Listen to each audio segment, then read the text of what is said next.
Hello friends, welcome to my channel study time. आज हम पढ़ेंगे तत्सम और तद्भव शब्द कौन से होते हैं।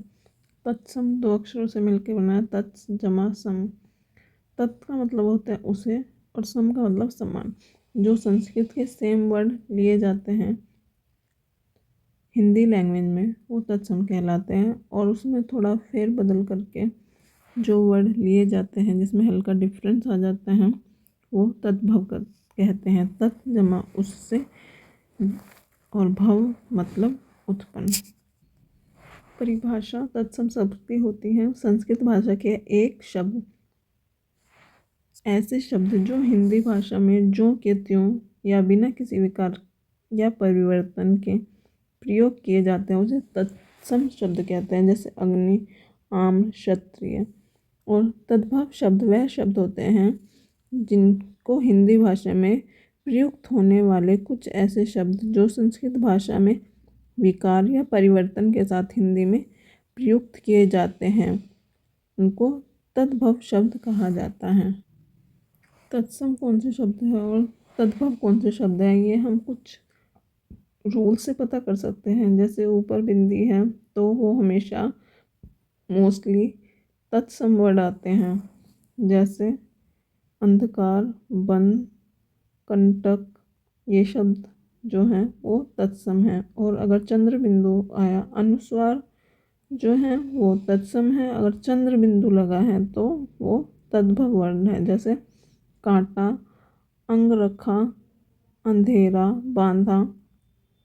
रूल 3 में व वर्ण का प्रयोग समानतः तत्सम शब्दों के लिए किया जाता है। जैसे वानर, वाणिक, वृक्ष, वक, वृश्चिक, वन और वधु।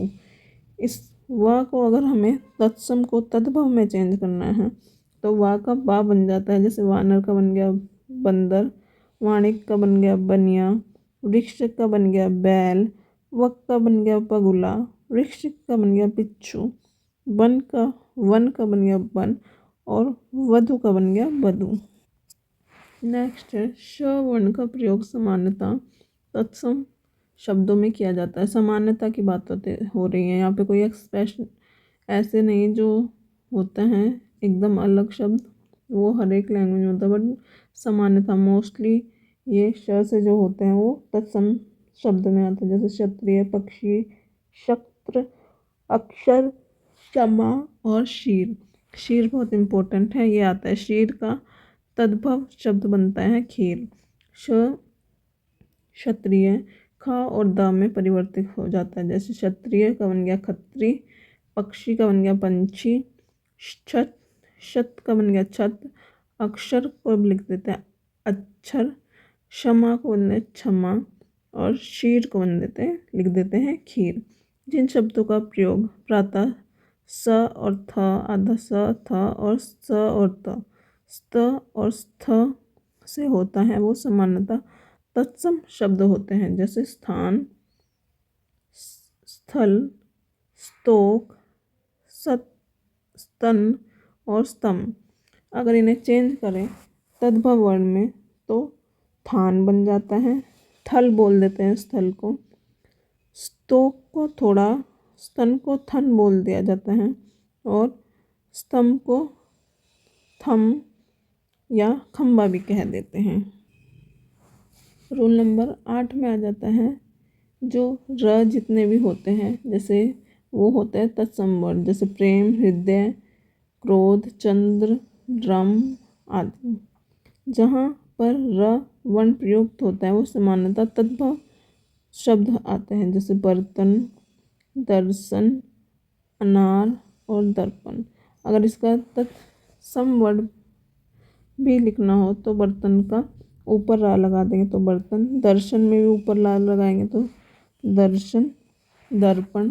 ये सब इस प्रकार से लिखे जाएंगे तो दोनों ही सही है, एक तद्भव की नज़रिए से और एक तत्सम की नज़रिए से। और रूल 10 जो है री से ऋषि होता है, ये दो अक्षरों से मिलकर मिलता है रा और ई।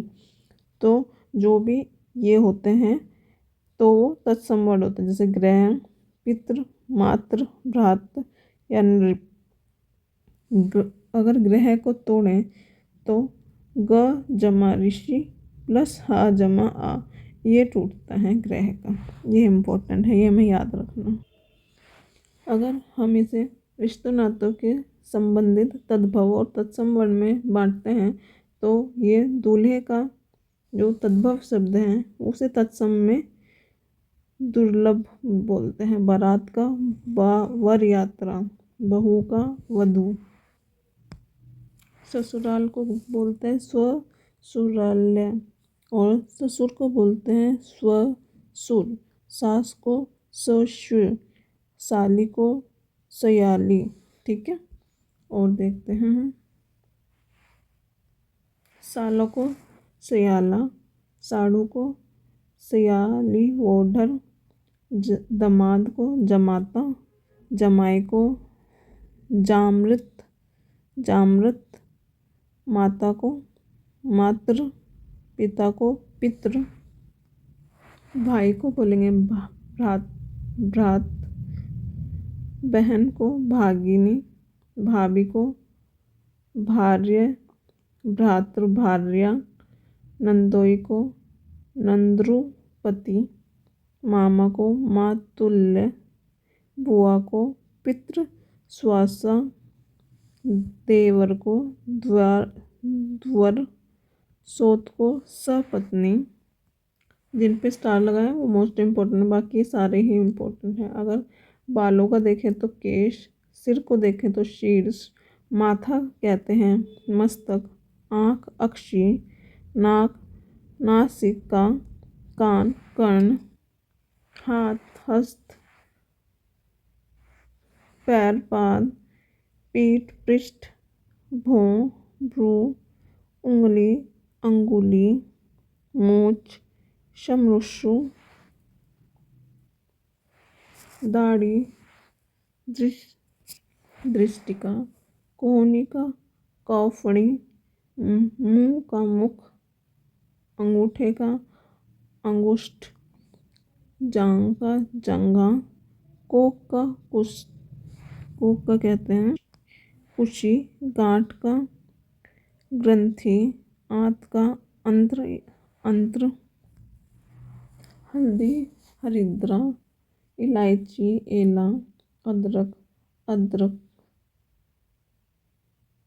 सौंठ सुष्ठी, अजवाइन, यवनिका, हींग हिंगू,